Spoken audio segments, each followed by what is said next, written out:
saludo con mucho gusto a un verdadero abogado, especialista en derecho penal, derecho militar y seguridad nacional, así como aspirante a ministro de la Suprema Corte de Justicia, situación que nosotros aquí en Sin Censura pues respaldamos al 100%, el queridísimo César Gutiérrez Priego. ¿Cómo estás, César? César, ¿cómo te va?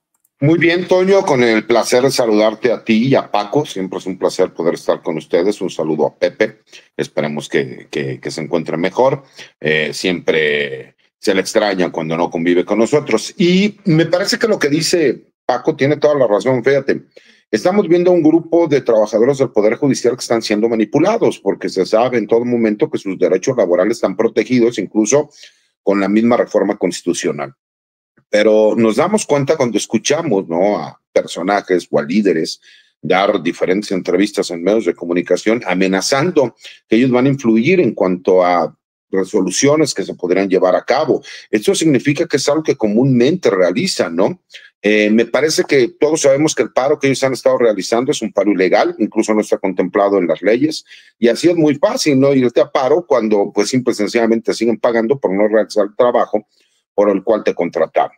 Y me parece que también podemos ver, y el día de hoy es buen tema, recordar que el karma siempre nos alcanza a todos, ¿no? ¿Te recuerdan cuando desaparecieron Luz y Fuerza del Centro y que 60,000 trabajadores se quedaron sin empleo?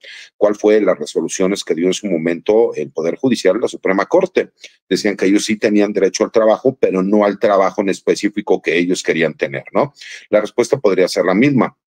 Yo en lo personal creo que esta manipulación que hay en contra de un pequeño grupo, porque también considero que es un pequeño grupo, la gran mayoría de los empleados del Poder Judicial Federal ya quieren regresar a trabajar, consideran que efectivamente, ¿no?, saben que sus derechos no serán afectados, pero además se abre una gran posibilidad, Toño, Paco, para que muchos de estos actuarios, secretarios de acuerdos que nunca tuvieron la posibilidad por no tener un padrino o un familiar que fuera magistrado o ministro, pues puedan aspirar a ocupar estos puestos, ¿no?, que antes eran única y exclusivamente pues para una cofradía dorada de personajes, ¿no?, en su gran mayoría, no todos obviamente, pero en su gran mayoría, pues que eran familiares o protegidos de jueces, magistrados y ministros. Entonces, hoy que se abre la posibilidad de que se democratice el Poder Judicial, no solo federal, sino de todos los estados de la República, pues me parece que están molestos por la pérdida de privilegios un pequeño grupo que siempre manipuló y obtuvo beneficios de forma ilegal, irregular, y que además pues no va conforme a pues los nuevos estándares sociales que existen en nuestro país, ¿no? En donde si el pueblo es quien elige, pues ¿por qué no va a elegir a los representantes del Poder Judicial de la Federación y de las entidades federativas? Sí, exactamente. ¿Cuál es el problema? ¿Cuál es de verdad el problema con todo esto? El problema es que, en primer lugar, están mal informados, están siendo manipulados. En segundo lugar, también son muy mediocres. Los tengo que decir con mucho respeto, ¿no? Hay mucha mediocridad, a pesar de que muchos de ellos son abogados, se negaron y se niegan a leer la iniciativa que ahora ya es reforma judicial y que especifica claramente que a ellos no les va a afectar en lo más mínimo. Sí, por supuesto, a los impartidores de justicia, pero no a ellos. Hay mucho de trasfondo y a mí lo que me consuela de este caso, de este tema en cuanto a un todo, es el actuar del pueblo y que verdaderamente vamos a tener la oportunidad de elegir a quien nosotros queramos como nuestros impartidores de justicia.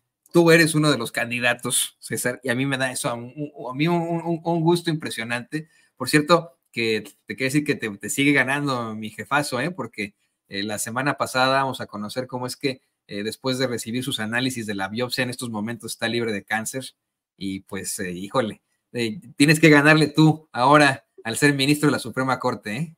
Esa es la mejor noticia que pudimos tener, mi querido Toño. Fíjate, todo lo demás es banalidad. Hicimos una apuesta, tu padre y yo, en donde él iba a echar ganas para salir adelante de pues esta enfermedad, ¿no?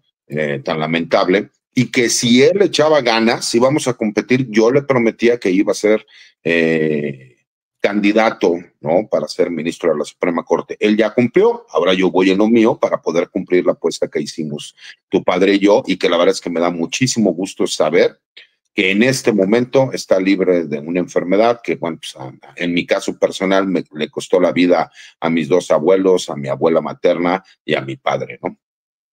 Sí, vamos a seguir luchando por eso y yo quiero que sepas también, pues tienes nuestro apoyo. En el periodismo se vale hacer respaldos. Lo hace el New York Times, lo hace el Washington Post, que ya, por ejemplo, tienen a sus propios candidatos frente a las elecciones acá en los Estados Unidos, lo hace el Wall Street Journal. Y si lo hace el Wall Street Journal y el New York Times, ¿por qué chingados sin censura no lo va a hacer? Le damos nuestro respaldo al abogado César Gutiérrez Priego para que sea él ministro de la Suprema Corte de Justicia de la Nación. Yo de verdad veo eso en un futuro cercano, lo vimos en la Feria Internacional del Libro, allá en el Zócalo, cómo es que la gente te recibe, no como abogado, César, sino como ministro. Creo que se va a poder cumplir.